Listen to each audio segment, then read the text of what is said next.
Ryan, Tony, and Crystal. We can't guarantee that you're gonna look great, but if you wanna stay in shape, well, you better hit the GymWits. That's right,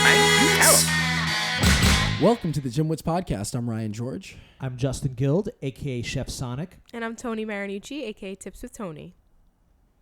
And we are the GymWits. Yeah. I was waiting for your registered dietitian. I know. I realize I'm like, sometimes I say that, sometimes I don't. Wait, you're still registered, right, Tony? I'm still registered, yeah. Nice. So today's a fun episode, and it's topical because it is February 13th, which means tomorrow is February 14th, which we will be celebrating the Hallmark holidays of all Hallmark holidays, which is Valentine's Day. I hate Valentine's Day. It's my least favorite holiday. So like Ryan's funny. I was like, so what are you guys doing for Valentine's Day? He's like, oh, we're going to Plataforma, the Brazilian steakhouse. I'm like, Wasn't my idea. right? I'll take it. and my wife's paying for it, so double nice. bonus. I don't have to pay for it either. Nice. So, Tone, how many of the last some odd Valentine's Days have you had a boyfriend? The last one I did. The one before that, I don't think I did. And then, probably every other. Every other. Yeah. Does it bug you on a Valentine's Day when you're not in a relationship? No, I'm not in one tomorrow, and I'm excited. So you're actually happy about it. You're like, oh, yes, nice. Yeah, no, not at all. It's like a day for, I'm actually getting my apartment cleaned, and I'll order in food and probably have a glass of wine. Nice. And do some more. See, I'm like contrarian, so like the thing is like I feel like I'm nice all the time. So why do I have to specifically like be a good person and get candy or flowers on this one day? So I get mad. I'm really angry about it. So it's like I shouldn't have to do it. Well, because I still that's just the have way to. it is. Yeah, unfortunately, but I wish it wasn't. But yeah, you kind of have to play the game, unfortunately. Yep, you do. That's What are you going to do for your girlfriend? Yeah, what are you doing? we are going to a concert tonight. Oh, cool. So then probably tomorrow, maybe I don't know if we'll do anything tomorrow, but we're celebrating it tonight. We're going to a concert. What concert? We're going to see Anita Baker. Okay. Oh, cool. Right? Classic R&B singer. Yeah. Right? So Nice. she's great, and it's kind of like a sort of that's the sort of concert you would expect to go to for Valentine's Day. Nice. So that should be fun. Yeah. Nice. All right. Well, Tony, so how was your trip to Italy? You were. Oh yeah. Amazing. I had so much wine and gelato, and I loved every second of it. It was really, really great. It was a perfect balance between family, friends, and just like some time away to do a lot of thinking. And back now, I'm working for myself full time. Yeah, so amazing. I took a little trip before. Now I'm like hitting the ground running, trying not to get sick because I'm already pushing myself too much. So if you had one crown jewel moment of the trip, what do you think it was? Quality time with my dad's family, which is another story in itself. But basically, the short version is my dad was adopted as a child and got reconnected with his actual blood, like half brothers and sisters. And so I've met so many different family members that I had met 6 years ago when they rekindled. But every time I go to Italy, I meet new family, and it's just really, really awesome. Wow, that is cool. I have family in Italy that I've never met. Really? Yeah, maybe one day I'll hunt them What down. part? Who knows where, but probably in Sicily. Oh, okay. All right. So we shall see. Cool. All All right. right. Well, I guess to the episode before we get into our interview, we got a couple of interesting studies.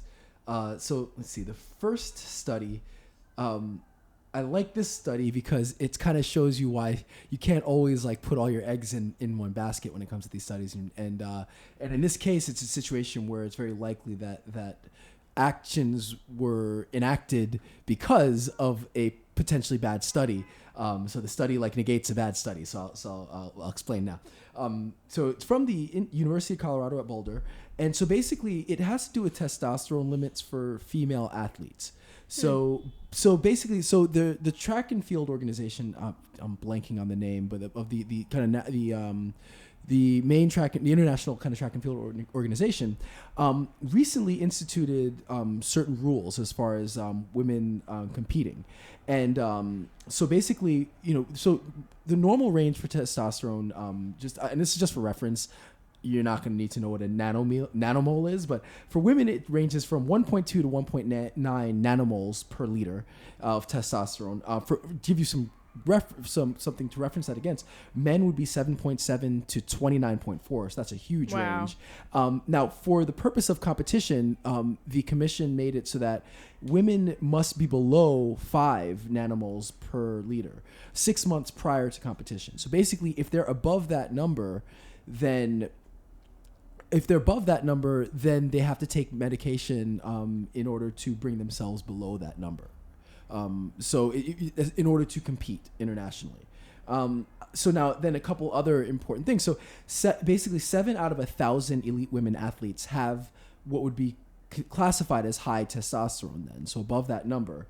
And then there was basically a research study that claimed that women with high testosterone, so above the 5% or 5 nanomoles per liter, performed 3% better than women below that number. So based on that study, that is where the commission basically instituted those rules. So you kind of took one study and then instituted these rules. So now this particular study, from the university, at the University of Colorado at Boulder, basically what they did is they took the data from the study. So they took all the data from the study, and they also, basically the information from that study was based on a few different races.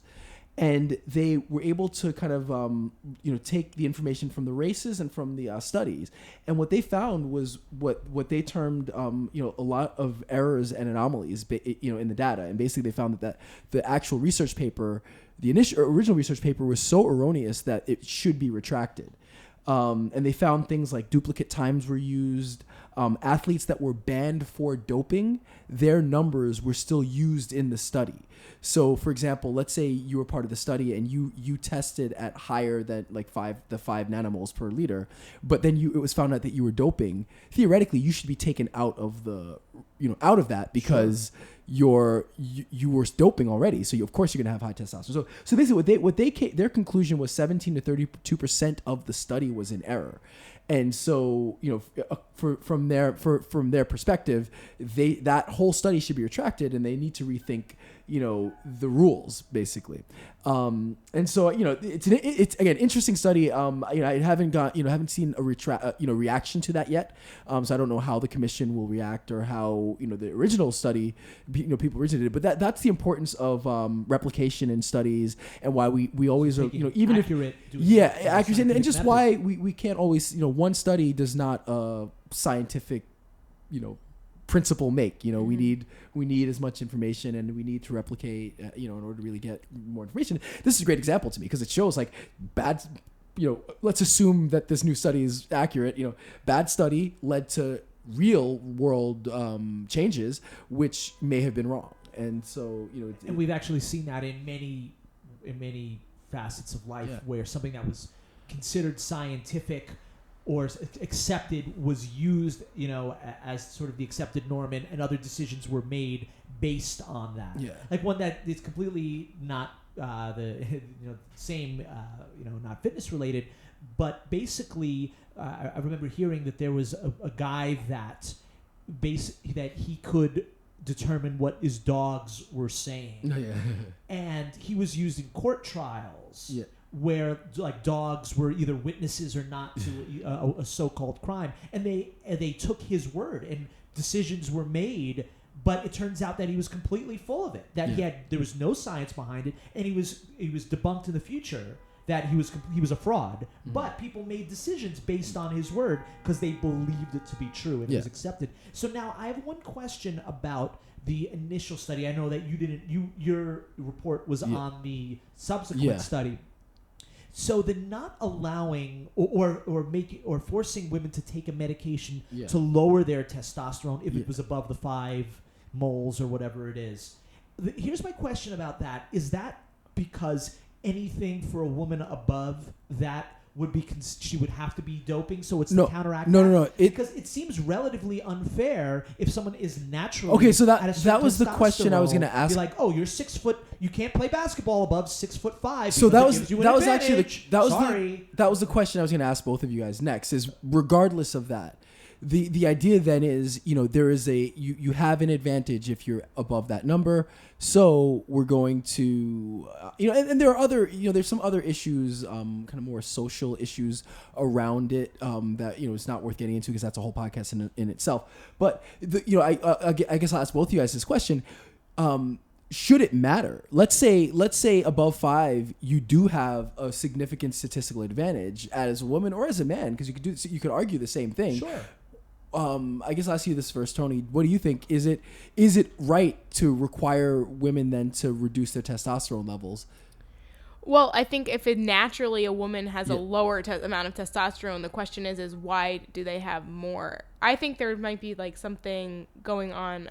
Are they taking something? They're trying to do it to prevent. Well, what I think saying ingesting naturally occurring if you instances. if you naturally have higher testosterone, like so if you're just one of the women that like you're just naturally high testosterone, even if it does give you an advantage, is it fair to require you to take something to bring your testosterone? Now, so let's assume that first study is right, and I'll even for to be kind of if it's definitely natural, then no, that's not right. No, it's not right. But okay. if I guess the question is, how do you prove if it's natural? Well, I mean, obviously, like the cheaters are always going to be a little bit of a step ahead. But I mean, let's say for the sake of argument that you can prove that it's natural, that they have. Then no, because some people just naturally are better at. Absolutely, so we don't try for parity, and even with men, like there's no argument that if a man comes in with like 50 nanomoles per liter or whatever of testosterone, like that they're going to be, that they're going to ask them to take, something to reduce the testosterone level. So I just was wondering, like, is that fair to even require that, even if that is the case? It's not only is it unfair, but it's prejudicial, and it's actually disgusting, if you ask me, because the whole point of being an athlete is, guess what? You're better than everyone else. Maybe not in every aspect of life, but you're a better athlete, right? And then of the athletes, you're a better athlete, right? So your natural gifts is a big to-do of why you're there. If you're taller, like it's an advantage from playing certain sports like basketball. If you're more explosive, it's an advantage for certain sports. If you have very low twitch muscle fibers that allow you to run forever, it's an advantage. If you're very flexible, it's an advantage. Those are natural gifts. Of course, you have to work on them as well, but those are natural gifts. It's like saying, well, let's just even the playing field. Well, it doesn't work like that. It's life and sports is a meritocracy, and you get to use it really for anything in life. It's you're smarter. Guess what? So now you have to take medication that makes you dumber so that you can compete with the rest of the world, so you don't have an advantage. It's really prejudicial. It's not fair. It's really actually disgusting that they would force someone to do that, which makes me think that they were doing it to try to counteract. So okay, I think that may be another part. So now let's add a second caveat. Let's say we're in a situation where we really can't catch people doping, but we can try to correct for it by at least limiting people to under 5 nanomoles. So now would you be okay with it? If you're in a situation where it helps to combat doping? Fair. Still not fair. Punish everyone to get at the few that are, or we don't know, it could be a lot, but to get at the people that it's not their job to, well, I don't believe to punish everyone. It's their job is to catch the perpetrators. It's like, it's like saying it's almost like racist police tactics. A black person was accused of the crime, so let's just hoard in tons of black people. That's to me what it almost feels like. It's completely wrong, and it's not fair to do that. Fair. I would agree. Yeah. All right, so then we got one more study. So this one. So have either of you guys ever had plantar fasciitis? No, I know what it is. I don't have it. Okay. Yeah. Oh, so you might be interested. I hear in that this it's then. really annoying. Yeah, so it's basically inflammation of that kind of band that connects the heel and the toes, and it can be pretty painful. It's not generally not like, it goes away after some time, but there's no kind of consensus on treatment. Sorry, I don't want to, and just to interrupt you. For my previous statements, it was not towards, derogatory towards police officers. I know that the majority are law abiding and they don't do things wrong. I was just using an example that. Oh, but it's a great example because I've never robbed past. anybody, and I've been stopped and frisked like 6 times. So, Sure. so to be fair, I'm not anti. Yeah, no, we're not, and I think in general just a most are general good, but example I was with using. anything you're gonna have some bad, and unfortunately, when the bad has a certain level of power, it enhances kind of the wrong from it, and so, but I mean that isn't in a weird way, it does kind of connect because again, like. I've never committed, I've never done anything. I can't say I can never committed a crime. I've jaywalked and I've done some drugs in my. But like, remember when you stole a CD and they like yeah, when I was took you 16, down to the thing and they like made you feel really terrible and stuff like that. Yeah, when I was like illegal. 15. They weren't allowed to do that. Yeah, but no, they couldn't arrest you that way. I don't remember. You could have just gotten up and left. But regardless, as an adult, but I've been stopped and frisked a bunch of times when that was illegal, and it's kind of one of those things. It's like. Is that right to, kind of accost the, 90% or 99% that aren't doing anything wrong to try to catch that small percent? I mean, there are moral, and I guess ethical arguments you can have on either side. But I can tell you that being on the wrong side of that, it sucks. And, I don't like it. So anyway, but I don't think anybody thought you were trying to disparage police. Back to plantar fasciitis. So, basically, there's no real like kind of consensus on the treatments. There are a variety of different things, whether it's PT, cortisone shots. So what this one did was this actually compared. Let's see if I get the right name. Platelet-rich plasma, kind of therapy with cortisone shots and then a placebo. So basically, the study had 90 patients, 30 in each group. So there was. The platelet-rich plasma. So what is that? So basically, your blood, right, is your liquid, the plasma that contains basically red blood cells, white cells, and platelets. And platelets help with clotting, but they're also really helpful for injury repair.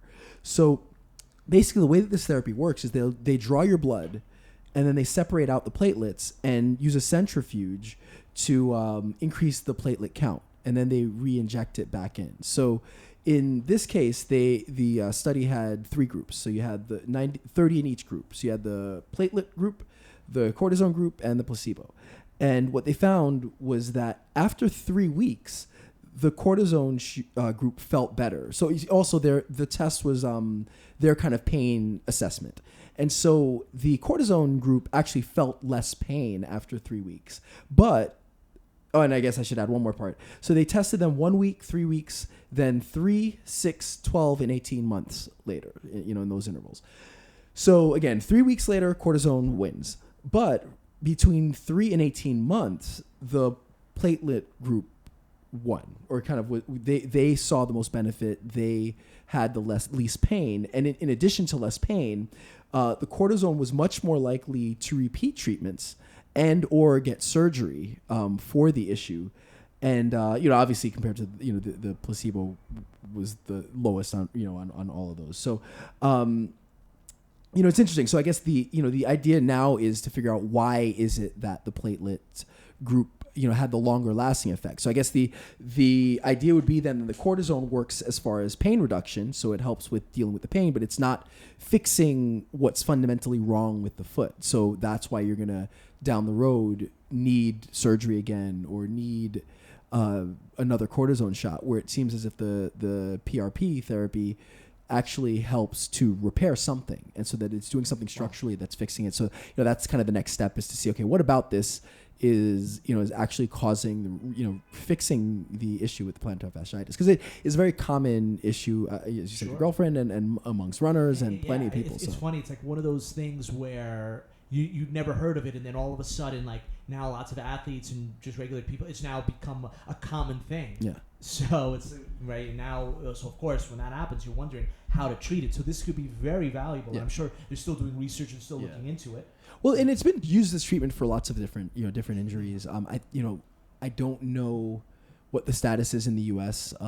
As far as using it, but I know that people were going, for all kinds of injuries, were going to kind of other countries where. So interesting. I don't know if you guys have noticed this, but is it, and perhaps it's just I'm not a doctor. I'm not in that field, but we dabble in it because of the podcast. So it seemed to me like injuries like plantar fasciitis, issues with the inflammation issues have really become the norm. Like, they are so common. And I don't believe that it's something that just popped up all of a sudden, but perhaps we are more aware of them. That there are all of these injuries that you can't really you can't really pinpoint it. It's like there was no acute injury. It's not like, someone ran over my foot and that's the cause of the injury. They are just these injuries that pop up that are either inflammation or something that are sort of very hard. It's like, I remember I went to a doctor. I had terrible issues with my hand. My hands were hurting. And he's like, well, what do you do? He's like, well, I play a lot of guitar and I do a lot of grappling. He's like, well, there's the reason. You have tendinitis. You have inflammation in your hand. You have stress. And it's like there's no cure. There's no even real diagnosis. It doesn't mean anything. It just means your hand is sore. Is basically. And have you guys noticed that about a lot of these injuries, that they're general, that you can't really pinpoint them. There's not necessarily a cure, and it's just sort of like, well, do some exercise, do some physical therapy, right? Have you guys noticed that? Yeah, I think it has a lot to do with the fact that we tend to be like overdoers, overachievers. Like, we're either on our feet too much, or we might be like practicing our guitar too much, or whatever it is. And I actually think it's a wonderful thing, our body's way of telling us, like, slow down. Like, your body will always tell you when it's like time to just like take a break. That's how I view it. I don't think that there always needs to be like a cure for everything. It just has to be let's listen to my body and respect it. Yeah, I agree with that. I think there's a combination of factors. So part is like, I think it's hard for us to know what injuries were like, and how often people were getting certain kinds of injuries. There's a question of kind of what was being misdiagnosed, how much, what was the culture like? Did people at, certain points just, say like, screw this, I'm just gonna, I'm not gonna go seek medical attention for this pain or that pain. And again, like I said, what's being misdiagnosed, what's a product of, our own society, that, humans, I don't know how fast we evolve relative to the world around us, but kind of as creatures, the way that we were not designed, or at least I don't want to say designed, but the way that we've developed and adapted to deal with the world, I don't know how quickly the human race kind of adapts to meet the changing world around us. And if you consider just how much has changed in the last 10 years, let alone the last 50, 100 years, I feel like the changes in the world certainly outpace the speed at which the body evolves. So I think that there are a lot of kind of growing pains, I guess, so to speak, just evolutionarily, that we have to deal with. So there are going to be injuries and things that we wouldn't deal with if we were living the lives that we lived 500 years ago or 1,000 years ago. And you can put that with also, with the prevalence of sports and the divide between activity and inactivity where, again, 50 years ago, hundreds of years ago, especially if you're kind of working class, you're much, much more active for your work. You're up much more. You're moving around much more. You're interacting with the world much more.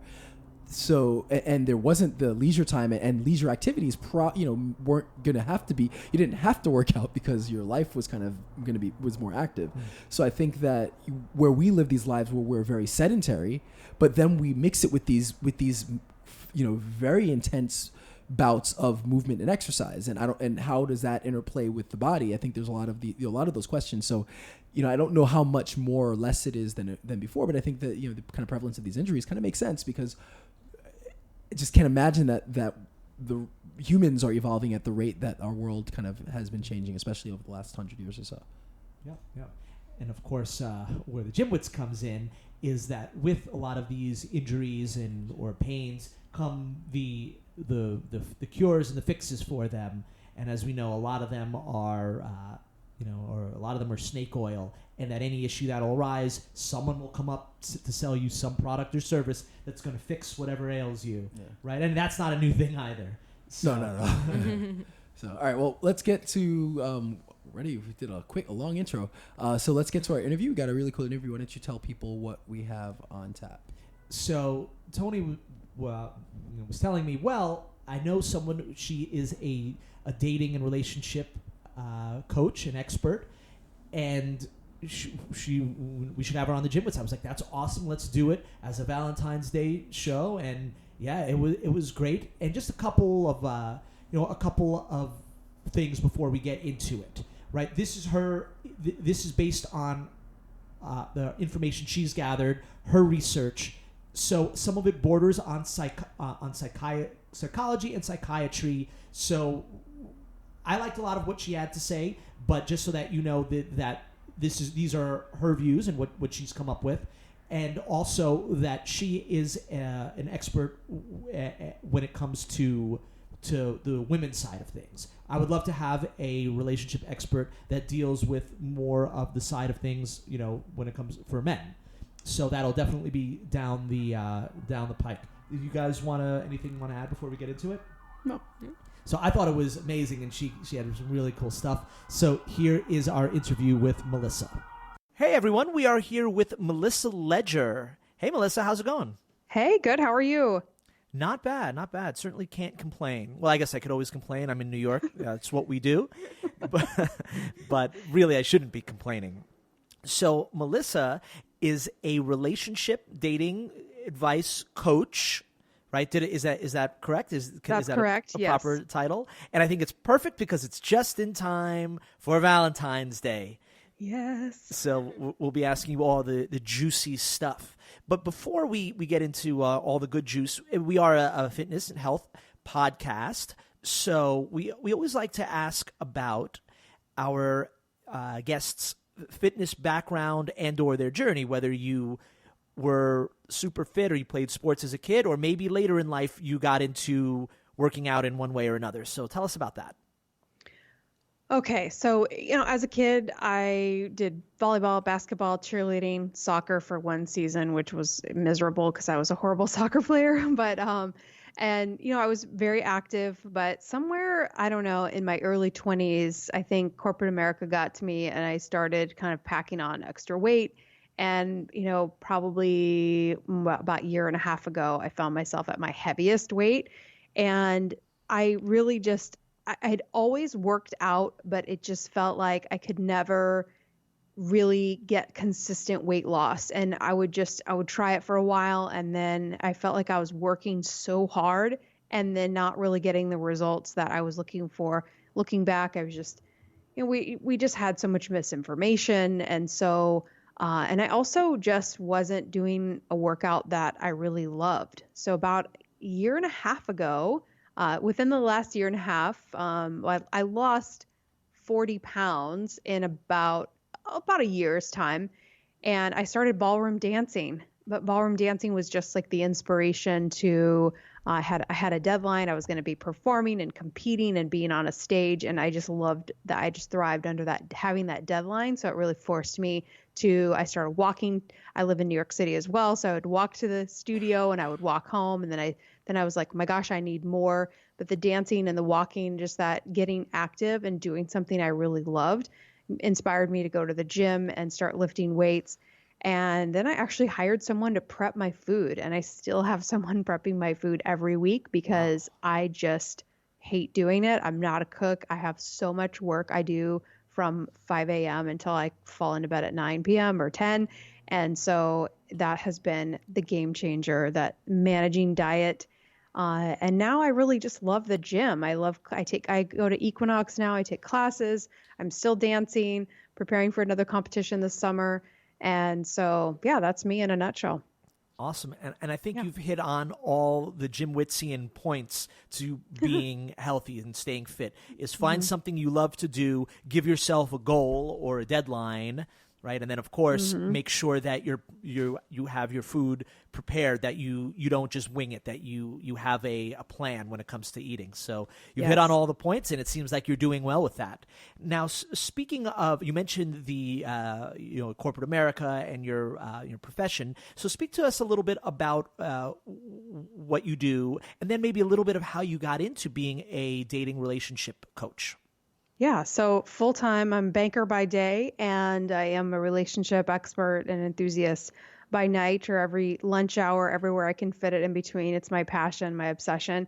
And it really just started about 10 years ago. I just had a really bad heartbreak, and it was that one relationship where I was like, okay, that's it. Something is off. This pattern keeps happening. I'm over it. I've got to figure this out. And so I was like, that's it. I'm going to therapy, people. I was like, going to a therapist seemed like it's bad enough. I'm going to get help, which is just funny to me now because it's the one thing I recommend everyone does. But for me at the time, that was like a huge deal to sit in front of someone and admit I felt like this failure. I was like, what is wrong with me? I need to know why I'm attracting the wrong men. And so that started the journey.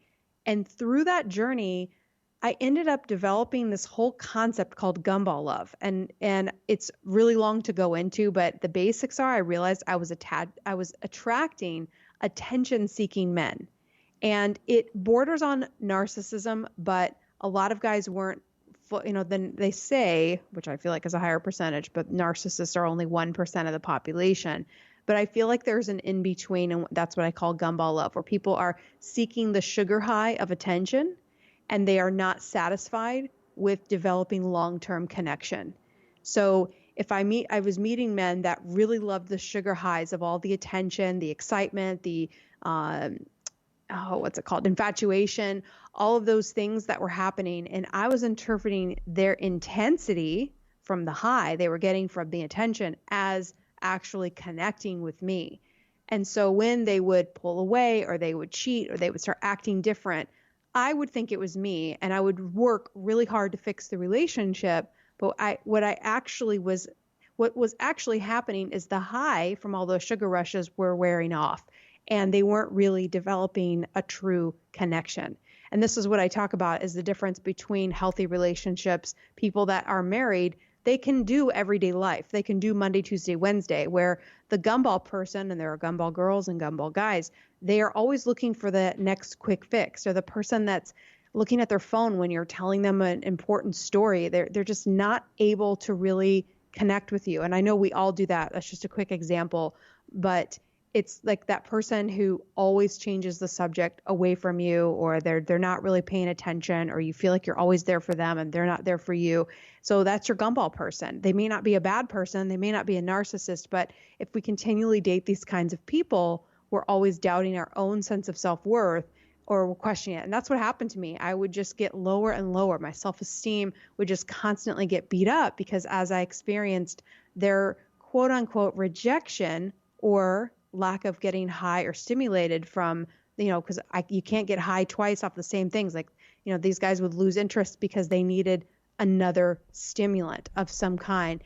And you're only able to do so much for one person, and then they lose interest if that's really what they're getting from it. And it gets very deep, but I'll just leave it at that. So, but I discovered this because I just got obsessed with trying to understand my own pattern. So I had to do my own work, my own therapy, and it's just crazy to me that this concept came out of it, because I would consider myself the last person to develop a relationship theory. Like it's like, it still shocks me to this day. So I'm really interested in that. I definitely would like to get a little more into it, but I guess, once you make that discovery, I think, obviously the next step is to make the corrections for yourself and fix it. So how, as somebody who is a banker, and I'm assuming, being a banker is a very stressful, high, intense job. How do you then make the decision and the kind of transition to, also being a relationship coach? Like, how do you make that more than just, fixing yourself, but actually trying to do that for other people? What do you mean exactly? How do I make the transition? How did I start helping other people? Just for you personally, like where did you make that decision that, okay, I'm going to, in addition to my kind of day job, I'm going to start to help people too, because for most of us, it's like you figure it out for yourself and you fix yourself and, life is great, but to actually decide, okay, I'm going to help other people, while I've got a stressful, a career that requires a lot of my attention, like what for you caused that kind of, facilitated that decision? As I look back, it's really interesting. And I think for every single one of this is true, where your actual passion and your life's purpose shows clues very early in life. I remember even in high school saying to people, boy meets girl and falls in love. Like, how does that happen? What are the dynamics? I was just always fascinated by how it actually works. Like the chemicals that are releasing, like what does it actually mean? What's actually going on? And so I remember having an interest in high school. And then, it was just, I bought books about this all the time. Like I realized I had this huge relationship library that I would hide when guys would come over I was dating. I was like, oh my God, I can't have them see that I have all these relationship books, but I was just fascinated by it. And then in 2004, the book, He's Just Not That Into You, came out. And that was fascinating to me. I had not gone to therapy, hadn't even started, but that was almost at the very beginning of me kind of thinking about this. I was like, wow, he's just not that into you. That concept really shook women in America. It was a huge bestseller. Greg Bernhardt was featured on Oprah, and it was like this. But I remember thinking, yeah, but what about when he acts into you and then he pulls away? Like he shows all the signs that he's into you, but then, so the book was like kind of an answer, but it still wasn't enough. So I just had this genuine curiosity. So when I discovered this concept Gumball love and this whole thing got created, just my family and friends, we started saying, oh, he's a gumball guy. He just wants the attention. We'd be in social situations and we'd watch people like disengage, and then we'd give them a gumball, so to speak. We'd give them attention, give them a compliment, make it about them. And then we'd watch them like, hey, they'd come back into the conversation. They're all happy again. It was like, wow, that is a gumball guy. And so just my family and friends, like we just started saying this. And then it just became a thing. Oh, gumball guy, gumball girl. Oh, there's the gumball. I mean, we just kept saying it. And then I just kept doing research, and it's just the way I work. And I just wish I could tell you, oh, I had this epiphany and I realized I was just going to share it with people, but it was just over time. And then pretty soon I had these poster-sized Post-it notes all over my walls. And I felt like this mad scientist trying to figure out, okay, but why are we so attracted to these attention-seeking people? Like, what is it? What makes this guy so, like irresistible? And how do we get so enamored to where we can't forget about him? And what is going on? Like, I was actually looking for the person who had written the book so I could just have the answer and move on with life, like you said. But I couldn't find the answer. And when I realized, I guess that is the answer to your question. When I realized that the answer I was coming up with wasn't in any other book or no other psychologist was talking about it, that's when I realized I've got to share this with people. Because as I kept sharing it with other women, I was watching them go, oh, yeah, yes, my husband is a gumball guy. My boyfriend is a gumball guy. And I was seeing how it was helping them. And so that's how I knew. So I just kept going. So I'm curious. Yeah. Why is it that women do tend to continue to fall for the gumball? Like, is it, like, at what point does the woman take responsibility for it? Like, is it something that they're doing, or is it really just the man that they, like, I'm just curious on that aspect. Yeah. It's actually when someone gets so high off of attention, they are super intense. And it's easy to just say that, like, oh, he's intense and it was super, but that intensity, when it's you and him and you are having these incredible experiences where you really feel like, oh my gosh, he's falling in love with me. He's so into me. Somebody really sees me. Like, you really feel that special. I'm seen, I'm heard, I'm loved, I'm appreciated. And it's like, it's so intoxicating for you, and you really feel like you're falling in real love. And so when you realize, and then when he abruptly pulls away, sorry guys, there's such loud sirens here. I feel like we're there's like in New York. We're wondering whether it's coming from you or from us. Oh really? I know. It's we joke about that almost every episode, how the sirens come and they get us. Okay. Right, it sounds pretty good here. I don't think we're we're not hearing anything. We're good now. Okay. So we were talking about that intense, basically the reason that we are so drawn to it is because the experience with what I call the gumball guy, or guys experience this with women, that they are, and I believe that a lot of times they really, really believe they're falling in love. They really, really believe in what's happening in the moment. And they don't understand that they're not really making a true connection with someone. They're not falling in love with the quirks of that person. They're not falling in love with who they are, because usually they're not spending time with your family, with your friends. They're not getting to know you, understand. And sometimes they are really kind of asking questions. I mean, I can tell you all my Gumball guys, they know everything about me, yet it was a struggle for me in conversations to get them to focus on me. A lot of the relationship of what I thought was really building this beautiful connection is what I call the schmoopy lovey-dovey, where it's like, you're cute, no, you're cute, and it's like the Bachelor or the Bachelorette. You know, they're just making out forever, and it's very intoxicating, and it's super fun. Like, that's a major high. All those chemicals are releasing in the brain, but a healthy person can have that experience, and then it just gradually moves toward building a longer term connection where they know, okay, I'm not going to have butterflies every time you walk in the room, but I'm now bonded to you. So and now that infatuation grows into love. Where Gumball love, it's all about the infatuation. And once that's over, that person has a really hard time moving forward in the relationship without the high. Interesting. And it makes me think of a story that my girlfriend told me recently about her friend who is basically, she's seeing a guy. She flew to Europe to see him. And he is exactly that type. Every time they have an issue, it's always because the attention wasn't paid to him. Like something very innocuous happened where he had told her that he had business to do, so he wouldn't be available for a few hours. So she made a sort of a coffee meeting with one of her friends, hang out for while he was working. Then it turns out that he's not working and that he wants to meet her friends now all of a sudden after really never showing any interest in that. And she was like, well, this is sort of our girl chat time. It's only for an hour, so I'll meet you afterwards. And he threw a fit, basically, and it really held a grudge for almost 2 days. And it just sounds like that. And every issue she's had with him is because he wasn't the center of attention or something like that. So I don't know if he sounds so much like the Gumball that you're referring to. Yes. Like when you were mentioning that, it just like lit up, and we're like thinking, what's his deal? Is he moody? What, he has issues? It's like, oh, he's a Gumball. It's perfect. That's exactly who he is. Yeah, he's not getting his Gumball. I know, I have to clarify because people are like, is the guy the Gumball? And we've ended up saying he's a Gumball guy because he wants the Gumball. He wants the sugar high. He's not getting, he isn't able to pacify himself. Like if you tell, I know Tony, like you tell Tony or I, hey, I'm going to be gone for an hour. We're like, cool. We can sit in a coffee shop for 5 hours, like go ahead.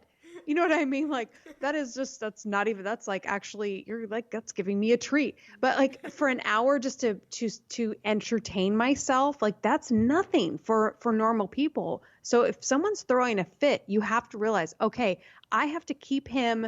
It's like he's saying, entertain me. And if I'm not entertained by you, I can't do it by myself. I mean, sometimes we have to kind of separate the anger we have for them and just really look at what he's asking. He's saying, if you leave me by myself and no one's focused on me, then I am a little boy. I'm throwing a temper tantrum.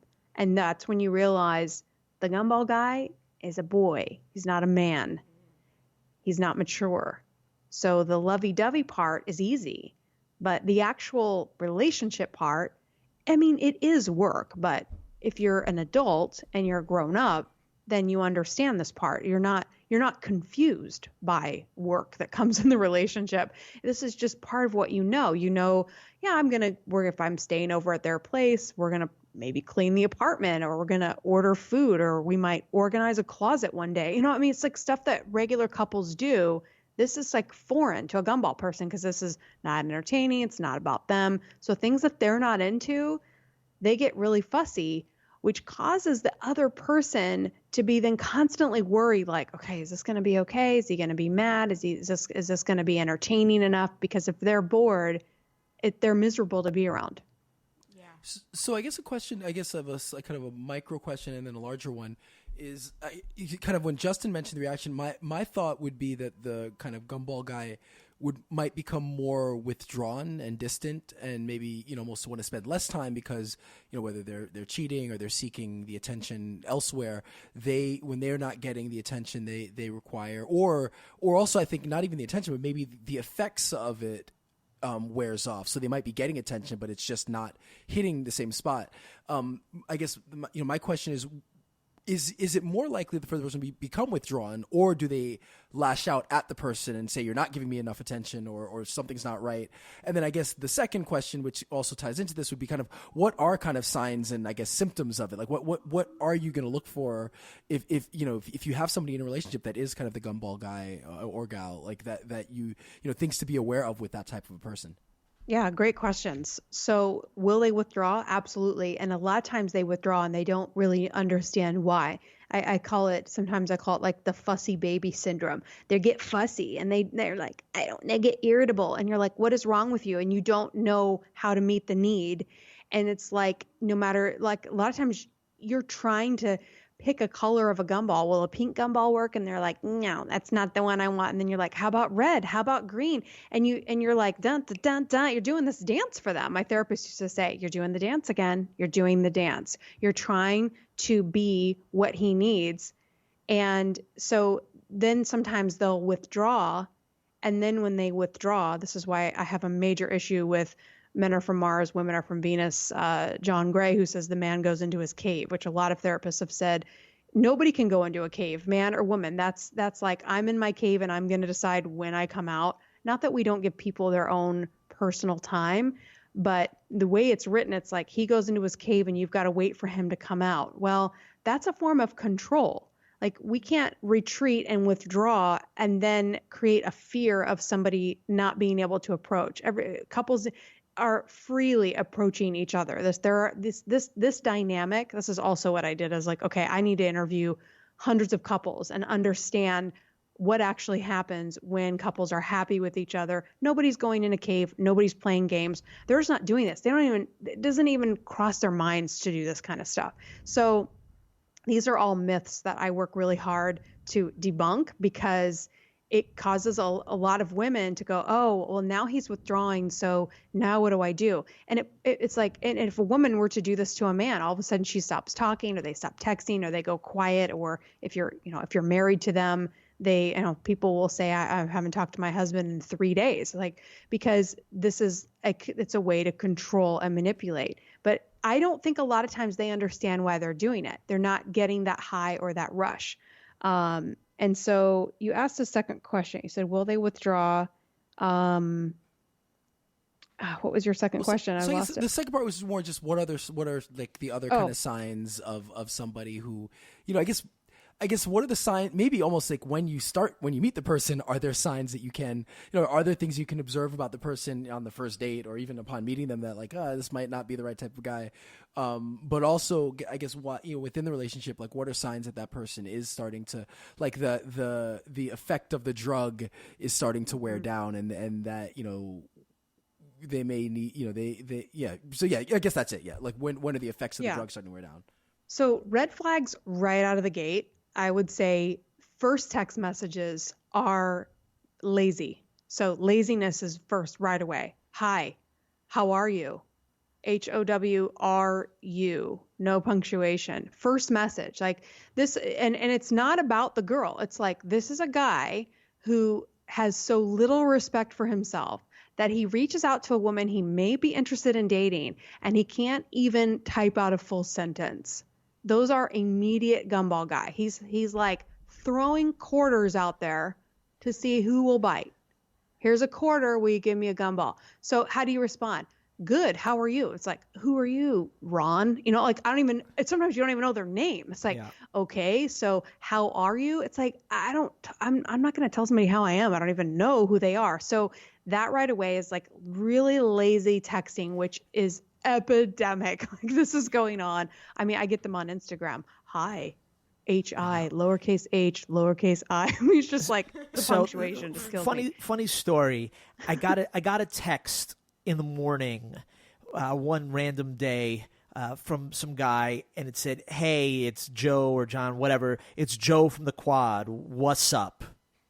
Yeah. And I responded to him by saying, or he might have mentioned the girl's name, and I said, "Hey, it's not Rachel or Julie or whatever. It's not. But even if I was, I wouldn't respond." And then I sent him a link to a bunch of like websites, how to text a girl who you're trying to court. So, Oh my gosh, I love it. That is hilarious. Yes, see, like, what's up? It's like self-respecting men. I've really tried to teach this to girls. Like, don't be offended. Be like, wow, this guy does not respect himself enough. Like, this is what he thinks is okay. It's just ridiculous. Or like, don't take a picture of your shirt off in your bathroom with your dirty sink, with your hairbrush and your shaving cream. It's like, it's just, this is what they're advertising. This is what they feel is like, this is me with my head cut off in the bathroom, or, it's just, or they're sending you the nude pictures or whatever. It's like, this is all just immediate, like that.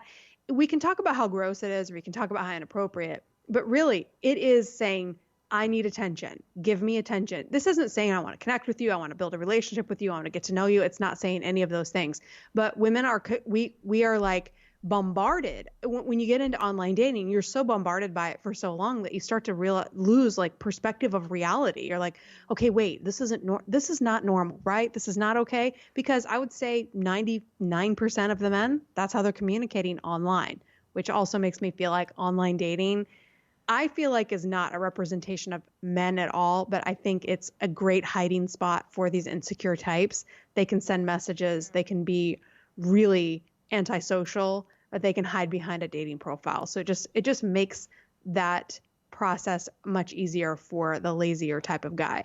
So that's like laziness and inconsistency. So even if he sends a great message, but he goes quiet. And this is overall, I'm trying to cover like a huge blanket, but I would say inconsistency is probably your next biggest red flag, because people that respect themselves respect other people, and they are respectful of other people's time. So anytime I've gone out with a guy that is a nice guy, but it just didn't work out for whatever reason, he was able to send an appropriate message, set up a date, call, have a conversation, make dinner reservations, show up on time, have a great dinner, and then schedule a follow-up. Like, these are not hard things to do for normal, healthy people that want relationships. But we have gotten into this like texting world where it's like, again, a self-respecting person that values their time is not going to spend days on end texting someone they don't know. So we have to be careful we don't get caught up in this, because I have a phrase, filter like a freak. You have to filter immediately. Hi, how are you? Delete, block, done. Don't say, well, maybe he's nothing. He's gone. Bye-bye. Bye-bye, Joe. Bye-bye, Ron. But whoever, it's like we cannot waste our time on these guys, because we start to lower our standard, and then we start to feel bad because we're just like, oh man, there's all jerks out there. Yeah, there's a lot of jerks, but we have to set the standard high so that we don't even entertain people that are communicating like this. I always picture like really high level guys like you, like you're an entrepreneur, you're building a business. Like, you're not going to reach out to women in this kind of way. Like, that wouldn't even be who you are. Like, that's not even how you're going to want to come across, that you would be embarrassed by this. And so this is where I'm trying to raise the standard, and women do this to men too. My audience is mainly women, but when I talk to guys, sometimes guys reach out to me and they're like, do girls do this too? I'm like, absolutely. It's epidemic across. So I would say inconsistency, pulling away, what was the first thing I said? Lazy. So they're lazy, they're inconsistent, they ghost for a while, and then they come back. And when they come back, they're like, hey, they're all excited again. Probably because they got attention and they're high on something, so they're feeling good about themselves. So the gumball person is always managing, how good do I feel about me today? And if I feel good about me today, I'm super fun to be around. But if I don't feel good about me today, I'm kind of a jerk, and I need you to help me, and I'm not sure you're going to pick the right flavor of attention. So they become really high maintenance. But when you catch them on their high, sometimes these people are a freaking blast. Like, they can be the most fun person that you love to hang out with, but they just come with this liability that you're always trying to manage. But once you're aware of it, then you can manage it yourself. Because sometimes these people aren't even you're not in romantic relationships with them. They could be coworkers, family members, etc. Then you can kind of go, oh yeah, gumball. And then you assess the mood and you're like, yep, cranky, not getting their gumball fix, not going to engage. Like I have relatives where I'm like, yep, not even going to engage in conversation at this event because I can tell what that mood is and it will trigger me. So I just back out. But I'm telling you, just what I said right there, what a superpower that is in my life, because without it, I was engaging, I was trying too hard, I was in my bag looking for the right gumball and trying to make them feel better. It just like when we are around these kinds of people and we're people pleasers, we tend to take that on when we really shouldn't. Cool. So I'll give you kind of two scenarios, and I guess I'd want to know what you think about, how do you approach it? So you have kind of one scenario where you have somebody who's in a relationship with a gumball. They're fairly deep into the relationship, but they realize that that's what this person is. Would the advice be, and obviously there are a lot more variables and it's more nuanced than just that, but do you think the better choice generally is going to be to just kind of find a way to end it and meet someone else because you're not going to change them, or is there a way to change them? And then I guess scenario two, which may or may not kind of line up with that, is let's say you got somebody who's listening to the podcast and they're like, oh crap, I am the gumball. How do they go about fixing that? Like, is there a way, is there an appropriate way to go about kind of not being a gumball anymore? Yeah. I get this question all the time. So I would say that it depends on, like you said, I think there are gumball people that I think about. My very first boyfriend. He's a horrible gumball guy. I mean, he just loved attention, but he also really loved his family, and he had great intentions. I mean, he wasn't what I would consider like a narcissist or a sociopath. He just had such a low self-esteem. Like the root of this is low self-esteem. So, I would say I would look at it like any other addiction, because I believe attention is an addiction. So when I say gumball love, I'm saying the love of attention, the love of that sugar high. So I would, if you feel like, man, I'm with somebody like this, I would take some time to observe. I tell all my clients, I'm not going to tell you, oh my gosh, he's a gumball guy, you got to leave now. That's not realistic. So people can't make decisions that fast and change their heart. And you're going to love them even though you realize it. It's like some girls are like, Melissa, how did I not see this? What is wrong with me? It's like, well, because a lot of times they're extremely lovable and they do have incredible traits about them and attributes. I mean, one of my gumball guys, I just said the other day, man, I really miss talking to him because I loved his brain. I really did love who he was, but he just was impossible to keep happy. So you're still going to have feelings toward them, but you have to assess, like, can I be my best with this person?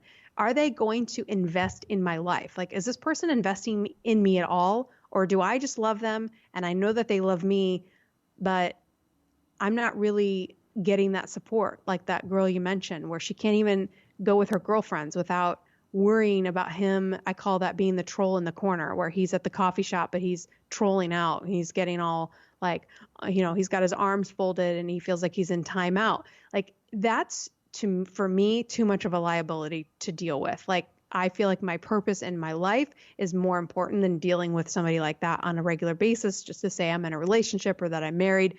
I mean, we all can be married. We all can have relationships. We all can, have that status. However, it's about, is this the best person for me?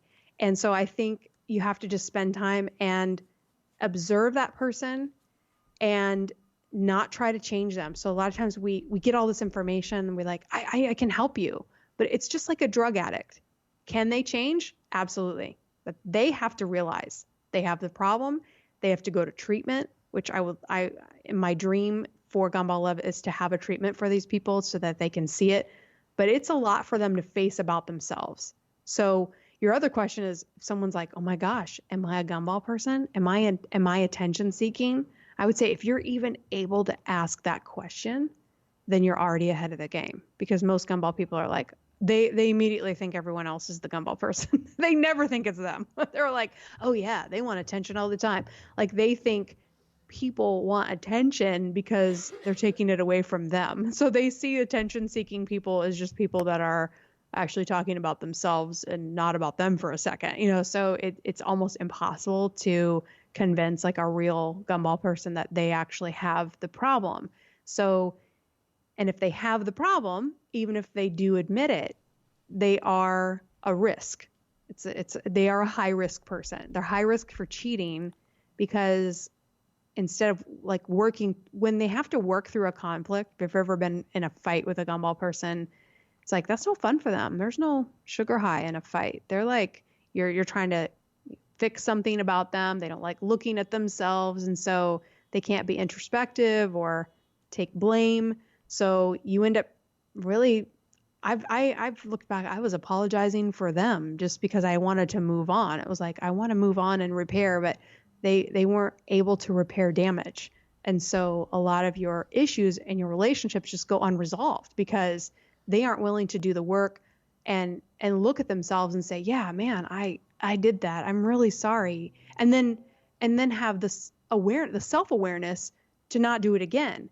Like, this is what you're battling with the person. They just make the same mistakes over and over again because they cannot see themselves. So that's what I would observe. Can they ever see themselves? Do they ever repair damage? Is it just once in a while? Do you have a hollow feeling like you're not really being seen, heard?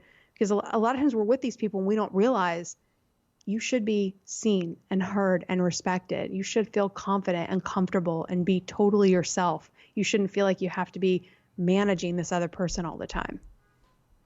Wow, that's it just makes me think of people I've known in past relationships and stuff like that. Ryan is definitely a Gumball, right, Ryan? No. Ryan's probably anything but. So shifting gears a little bit, we are a health and fitness podcast. I want to talk a little bit about fitness and dating, and then fitness and relationships. So first off, for a woman, and it is for a man as well, what does it show to potential mates when someone is in shape, likes to go to the gym and eat healthy, as opposed to someone who, you know, maybe they're young, so they're still relatively healthy or fit, but they don't have great fitness habits? What does it show to a potential mate when someone is really fit and healthy, or when you could see that someone clearly is not? I mean, I think it shows self-love. To me, it's like caring about what you're eating, putting into your body. And for me, health and fitness is about having the energy. Like, I pursued ballroom dancing not because I wanted to ballroom dance. I mean, I did, but I needed fitness and I needed the motivation for fitness. Why? Because I needed the energy, because I want to push this message out as much as I possibly can. But I realized when I was 40 pounds heavier, I didn't have the energy. And then I started realizing, like, wow, why am I not caring about myself enough to do it? And I realized it was like self-abuse to not eat the right food, choose to not take care of my body. And so I think when we're dating people, or, you know, I observe people that now I see things differently. I'm like, wow, they don't care about themselves. This is a lack of self-love. And I think a lot of times we don't realize that's what it is. But if we love ourselves and our body, and you want to be healthy, I also don't want to get sick. I don't want to get cancer. I mean, there's just so many people that are getting cancer. It's just epidemic. And I'm very mindful of that too. So I just think it says, I love myself. I'm going to take care of myself. And ultimately, I want to end up with someone that has that mindset, because when you really fall in love with someone and they're unhealthy, it just weighs on you because you worry that they're going to get sick. And, you know, it just takes one health issue and then your whole life is focused on that. Sure. You know, if you don't have, if you have your health, you should just run like crazy, because you just don't know. It's such a precious gift. Oh, yeah. And so, yeah, I really just had an epiphany around that. Like, wow, I have perfect health and I'm not taking care of it. So now I do. I had my blood taken at the beginning of the year, and my doctor was like, what are you doing? He's like, my resting heart rate was 52. I was like, oh my gosh. I mean, it was just crazy. Like, he's like, you are like an athlete. Like, and I was just so proud of myself. I'm like, man, I've worked really hard to take care of my body and eat the right foods. And now I'm like juicing and drinking greens every day. I mean, I'm just taking it to new levels, but it really just shows I love myself and I'm going to take care of myself. because also when you're taking care of yourself, you're able to take care of other people. And so I started to realize I can't take care of other people because I'm not taking care of myself. I don't have the energy to do it. So it's like kind of reverse engineered. If I want to love on all these other people, I have to love on myself first. Wow. Great answer. So I guess the next question is, Tony, did you want to say something? I was just going to say, Sorry. I also think on a practical level, like a lot of people, I am single and people try to set me up with guys and it's not like if their appearance is overweight, I'm not, they might be taking care of themselves, but at the end of the day, like I know that they can't go for runs with me. They're not going to go to the gym with me.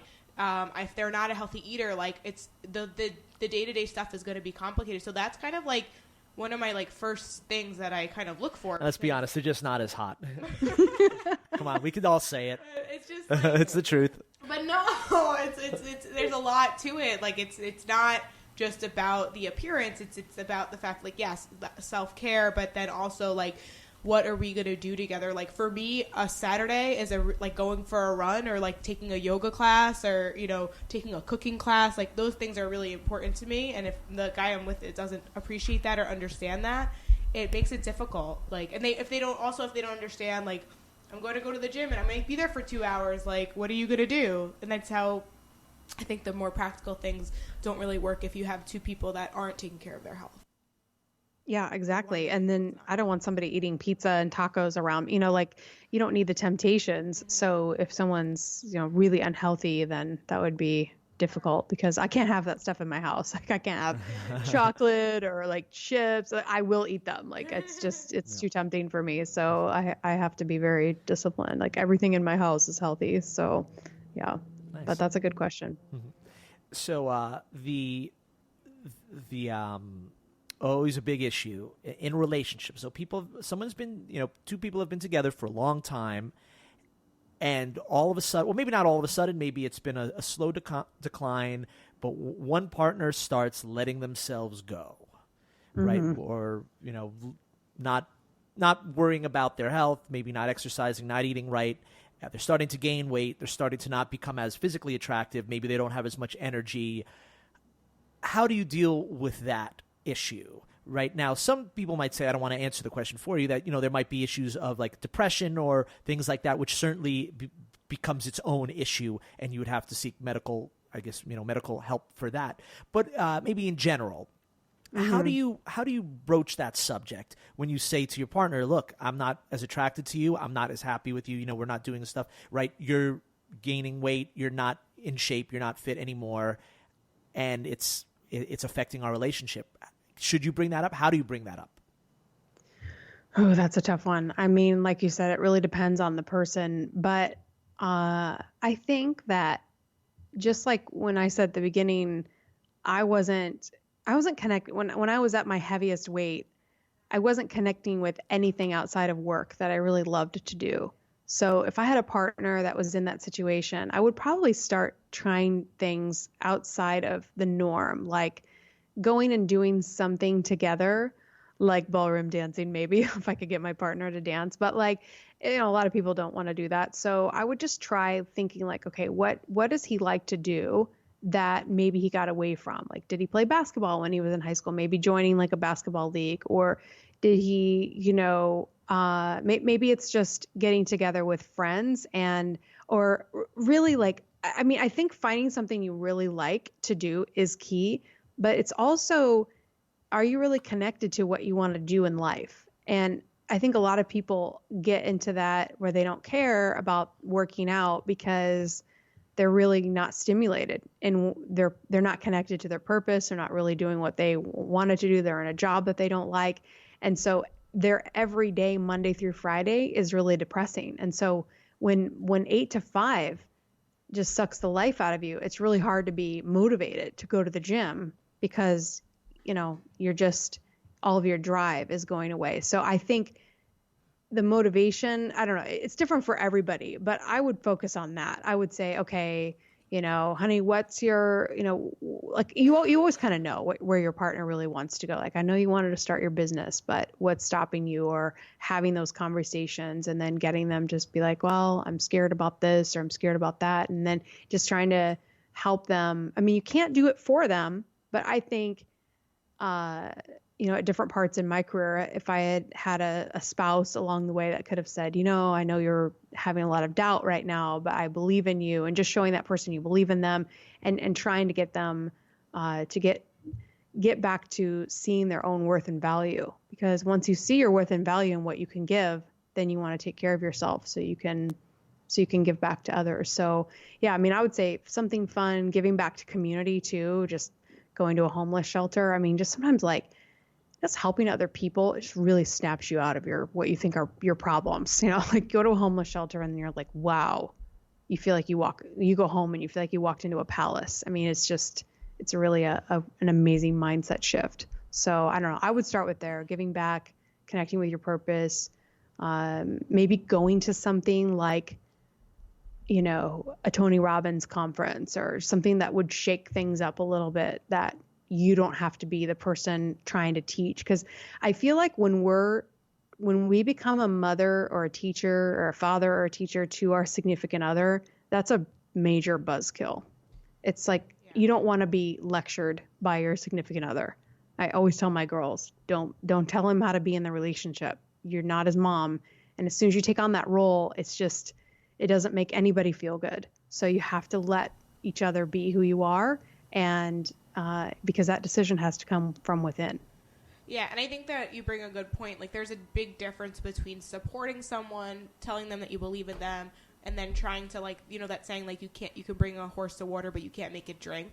Like, yeah. I'm guilty of being in relationships where I was the one, like, I was always striving, and I just felt like they felt like they couldn't, do what I was doing, and it, like, made them feel insecure, and I was like, you can do it, you could do it, you could do it, and, like, at the end of the day, like, if you don't believe in yourself, I can't be wasting my time and energy and, like, focusing on you trying to see that you don't have to be letting yourself go, and there is a passion and a purpose that you have. But I guess I don't know if this is a question or a statement, but, like, I mean, I had to realize it on my own. You can't be, those relationships aren't serving you in any way, and at some point you could be supportive, but you can't be, like, trying to change someone, because that's never going to end well.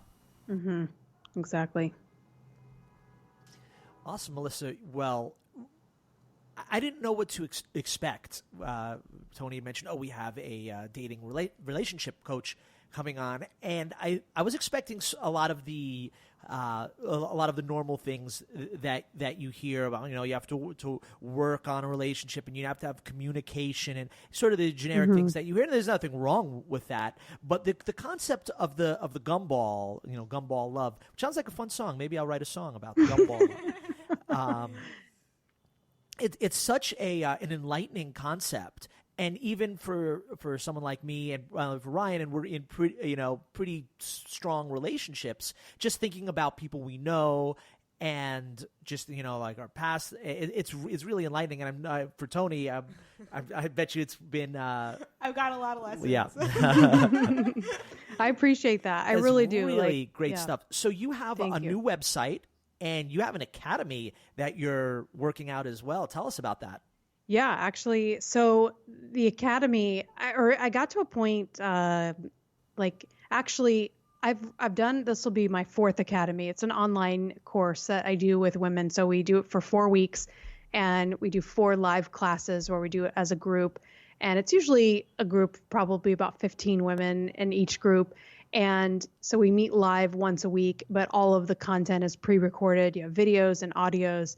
And it's basically a crash course in what is Gumball love, how do I deal with, everybody comes in a different situation. Sometimes you're in the relationship and you're like, I don't know how to get out of it, or I don't even know where to begin. And then sometimes you've been single for a long time, and every time you go on online dating, you end up with the same type of guy. And so wherever you are, if you're single, you're in a relationship, you're going through a breakup, we really try to tackle it from those 3 angles. But at the end of last year, I released with the academy. I taught live fully in 2017, but in 2018, I decided at the end of the year, I'm going to pre-record it all. And I was like, I need to call this something. And I was actually talking to my sister, and I was explaining what I wanted to accomplish. And she goes, you know, what I keep feeling like is it's back to you. And I was like, oh my gosh, it is. So it's called the Back to You Academy, where it's like getting back to yourself and learning how. It always drove me crazy when people be like, oh, you have to love yourself. Like, I just was like, oh, whatever. And I don't even know what that means. Like, love myself. What does that actually look like? And so loving yourself is really hard to do when you are consumed by the Gumball guy. Like, you can know all these facts. I can say all of the words, but it is a process and a journey to unravel this. And some relationships, it could take months. I know women that it's taken them years to completely get this guy out of their system. But I want to accelerate that process for women so that they can understand who this guy is, how he got under her skin so deeply where she just feels like he's the only one. Like, that's really what you feel like how can I find anybody else that can measure up to this? Because even though he turned out to be a bad guy, it just feels like nothing else will compare to that experience. And so it's really a difficult process. And I created this academy as a judgment-free place where you can admit, like, yeah, I've been stalking his Facebook for 6 months and I feel like a loser. Like, it's like, welcome, you're in the right place. Like, it's okay. We get it. Or I'm dating a married guy and I know I'm awful and my family thinks I'm a jerk and I have no one else to talk to, but they don't understand, like, why am I obsessing over this married man? What is going on? Like, I have a heart surgeon that I've coached where she's like, and then the other guy is a heart surgeon and she's like, you know, she's this highly educated woman. She's like, what is wrong with me? It's like, there's nothing wrong with you. You just need to understand what's happened, what kind of guy he is, and how to see it from a different perspective. It looks like they needed some heart surgery. I know. I know. When she told me what she did, I was like, you're really a heart surgeon. Like, I couldn't believe that that's what she did. I was like, how ironic is this? But yeah, I mean, the Gumball guy is not, you know, some people are like, oh, I'm just done with blue collar guys, or I'm done with white collar guys, and I'm just going to date, you know, or all firefighters or Gumball guys. Like, no, there is no stereotype. They're everywhere, but the great guys are everywhere too. And so once you can see this pattern, and you can see it so early, like the guy walks in on a first date and you're like, oh, Gumball. I mean, I can get your skills so sharp where you're even in the first text messages, you'll block before you even meet the guy. I can't even tell you how many relationships I've avoided entirely just because I can see it so quickly. And so you end up developing your dream life and you're able to pursue your goals and be free to get back to you. So, because I believe that when we are fully ourselves, as Oprah says, you're the fullest expression of yourself, that's the best time to meet the right person, because then they're seeing the real you that grew uninhibited. Nobody trying to keep you small, no one trying to quiet your voice. Like, the right person will want you to speak louder. The right person will love who you are and what you believe and what you stand for. And that's so liberating. And I know so many women that are with men. I interview them on my podcast. I have a happy couple series kind of interwoven in my podcast because I want girls to hear regular guys that are just doing it right. And it's not bright and shiny sometimes, but they're just consistent, good dudes that are just, you know, they love their wives and they love their kids, they're good family men, and that this actually does exist. So it's just helping you get through the messy stuff, finding yourself. And then if you do find a partner, great. But I want you to know that happily single life exists and it's perfectly fine and normal to be happily single. You don't have to be married and have kids. Like, there's all kinds of different lifestyles you can have. It doesn't have to be in the 1950s, you know, so that's a whole other podcast, but that's really what the Academy is designed to do. It's a heavy academy. I mean, there's a lot of work to do. But I've created a membership program after, so that when girls go through the 30 days, they're like, okay, whoa, don't leave me. So then you can stay as a member and continue to go through the Academy each time I launch them, so you can stay connected to the group and stay supported, because that's really what we create as community and support, so you can stay connected to people that get you and you can get through this so you can get on with life. I mean, ultimately, I want people to not need me anymore. I'd be like, you're here, we get you fixed up, and then I send you on your way and you can pass it on to the next girl. Wow, it sounds like amazing stuff. So I don't. I'm sorry, I don't remember. Did you give the name of that? And if you did, can you give it again? Yes, so it's the Back to You Academy. So you can, if you have questions, you can just email me, melissa@gumballove.com.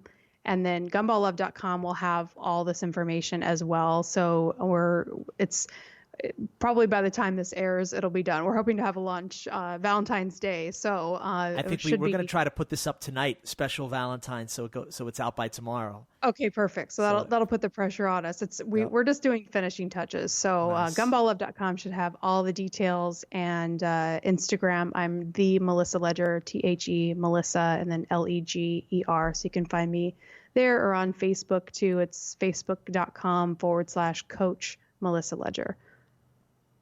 Fantastic.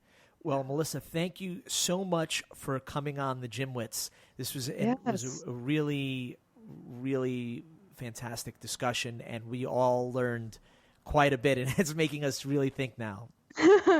Awesome. I know I'm always deep. So everybody's like, gosh, Melissa, do you do anything light? I don't do small talk. Everything's deep. So nice. This has been so much fun. I really appreciate you guys. And I've learned a lot from you as well. I appreciate the support, and it's you made my day. So this is awesome. And certainly, I'm sure there's many more topics we could discuss, and you're welcome back anytime. Awesome. Thank you so much. All right, Melissa, thank you, and have a great day. You too. Bye-bye. All right, so when we did our kind of interview, we were talking, and somehow politics came up, and she said, I like to avoid politics. I love to talk about it myself, but I don't mix politics in my business, which is fair. And I think we try to, for the most part, I think it definitely comes up, when it does. But we try to be fairly, neutral, because again, it's you're not here to listen to us talk politics. You're here to listen to us talk about the GymWits. That being, and so there was a moment. I don't know if you noticed, there was a moment where I just started laughing to myself because I didn't want to bring it up. But when she was talking about the Gumball guys, and the kind of the narcissism and all that stuff, I was just like, sounds a lot like our president. Now, neither of you guys have to respond, but there were so many little points. I was like, check, and all right, that's it. You know what? There are a lot of people, my parents sort of included, that like Trump. I didn't say I made no qualification. It was not qualification. Listen to what I have to say. Like they actually they like him. But they will readily admit that they think he is, a narcissist and he's arrogant. So a lot of people don't care. They're like, look, I don't care whether he's a narcissist or arrogant. I just care whether he does a good job. A lot of people have that viewpoint. So there's a lot of people who like him who believe that. No, that's the thing. I'm not saying I tried. I didn't really qualify. I'm not trying to make any judgments on him. I'm just saying that a lot of those traits sounded very eerily similar. Sure. And not only like kind of like the part about kind of, because he does, whether you like him or not, he does like to the kind of even part of those leaks. He likes to hear about himself, and so the way you get him to read something or pay attention is to compliment him, talk about him, put his name there, and that was the part that I was like, yeah, that's a president, whether you like him.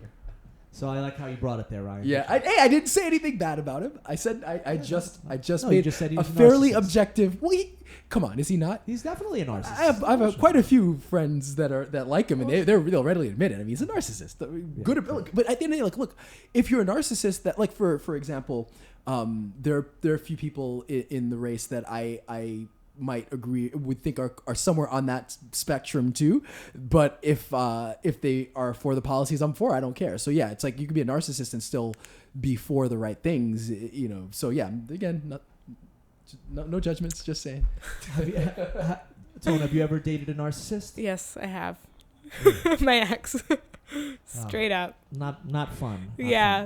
For another podcast for another day. I once dated someone who was for a very short amount of time. I thought she might have been a sociopath, right? Wow. Just because of it, just felt like maybe she wasn't bad, maybe she wasn't, but they felt like these tendencies where she just it sounded like she didn't care about anyone, like except really herself. Yeah. And right, she could never get sad at anything, right, or really feel for anyone else. I just got that vibe from her. She never really wronged me in any way, but I just got that vibe, and that she had those those tendencies, and she worked in a field where it is sort of it's prevalent in all fields. I'm not going to say that, and I'm not a researcher, but it felt like that. You know, it felt like that. Did you break up with her? Or did she break up with you? I think she claimed that she wasn't over her ex or something, and that she did you a favor. Yeah, she did me a favor. I wasn't that into her anyway. And look, let's be honest. I knew it was a fling getting into it. I was just more annoyed. Anyway, because normally I'm the one who likes to end those things. Maybe I'm a narcissist. So there we go. Maybe I was the narcissist now. I don't think I am. But, oh boy. So yeah, no.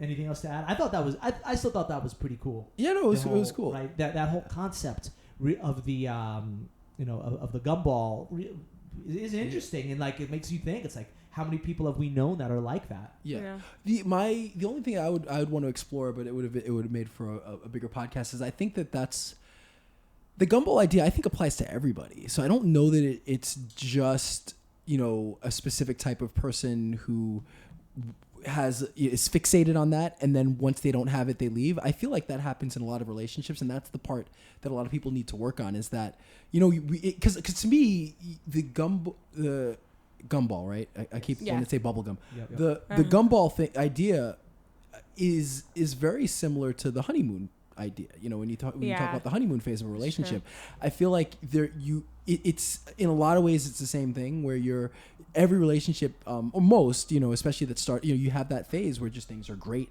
and you want to see the person, and you are kind of high on their presence and on the time that they get, and then there is that point where that peters away. And so I'd be interested in maybe exploring, at another time with her, like kind of that idea just for everybody, because I think then you've maybe the gumball people are the ones that they don't know how to handle when that high isn't there. But I do feel like that happens to almost all relationships, and a lot of people. Everyone deals with that at one point or another. Yeah, I think it's how you deal with that. Yeah, absolutely. So it was just so funny because she was mentioning the people that for online dating, which I have used successfully in the past, and maybe because I'm a decent person, 99% of the men are there. I don't know about if that's once again statistically true, but a lot of them don't know how to text, don't know how to communicate, aren't necessarily great guys. Perhaps it's a good forum for men and women, for that matter, too, to hide behind a profile. And I thought that. And I was just thinking, well, I got really good at this online dating, and I know that most guys are terrible at it. So I could probably make a lot of money writing messages, emails, profiles for guys, and I'd just be really, wait a minute, I'd be helping the gumballs. But maybe, whatever. Well, I'll give you I'll tell you the strategy that landed my wife. That I used when I was doing online dating. Ryan flexed his muscles, and that was it. All right, no. Here's the strategy. It's simple, right? If you're a woman online dating, and I'm so Tony, have you done any online dating? Yes. Okay, so what you're gonna get bombarded with emails, right? Like you have more emails I've than done you the probably apps, count, but right? yeah. Okay, apps or anything. Well, okay, so when we did it was like a match. So, and I guess apps are probably going to be there's a different. Apps are worse because you're not paying for it. Yeah, but either way, you're bombarded. There's so many messages, people that it's really hard for any one person to stand out. Even if you write a really well thought out nice email, you're just going to get caught amongst there's so much noise there. So my strategy was, I'm just going to email whoever signs up first. That's so that I'm the first person, one of the first few emails that they get. Because on one of the first few emails, it's okay. But if I'm like 86 out of like 700 emails, there's no chance they're going to see my email. So does she listen to this podcast? Because really the right answer was, I saw her and I just knew that was the love of my life. Okay, yeah, that That's too. What happened, but right, still, I got lucky that it was she had just signed on, and I think I was like the first or second email she had gotten on it. No, so you just got lucky that she chose you. Period. Yes, I did. No, both that's all lucky. But she doesn't choose me if I'm like 92nd amongst 300 people. So it's true. That's just my thought. All right. Anyway, this is a long episode. Hope you guys enjoyed it. That's kind of been my mission for this year, is like that the episodes we have a little bit more substance. So if you like listening to us, this is a good thing. If you don't like listening to us, then it doesn't really matter, because you won't be listening to us. So anyway, that's it. Ryan George. I'm Justin Guild, aka Wait, where's Oh, yeah. You know where to find us. No, I'm kidding. Thegymwits.com. That's where all of our stuff is. Our Instagram, Facebook, YouTube, Twitter, Pinterest. Everything. Yeah, that's it. Yep. Yeah, so that's it. I'm Ryan George. I'm Justin Guild, a.k.a. Chef Sonic, reminding you that truth does not sell, but Hallmark cards and roses and things like that really sell well at this time. I'm Tony Marinucci, your registered dietitian, aka Tips with Tony, helping you get healthy one bite at a time. And we are the GymWits.